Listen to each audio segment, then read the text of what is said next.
Салам достор, біз бүгін үйге қонақтарды шақырғанбыз. Саат 18:00-ге бүгін біз шеріне күтеміз. Анан азыр біз байқаймыз ким қаншада келет екенін, ә? Ой, рахмат. Қандай? Рамазан айтып келген білесің бе? Баппалары болға. Unutma, нормально ölsün bu boyda. Hadi. Saat 19:12. Bro, opton geliş oldu tam geldi. Bular süйлөшүп алышкан турбайбы? Биз эме кылып атканбыз-да. Ким канчада келет экен деп тартып аткандай. Барган бир эл болбодуңарбы? Кандайсың аты? Мына. Эң кеч келгендер.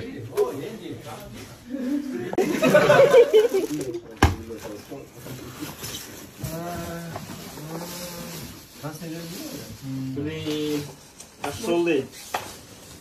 Спыргы мен аябай жүдөп кеттим. Ошо сен ойлоп келбедиң.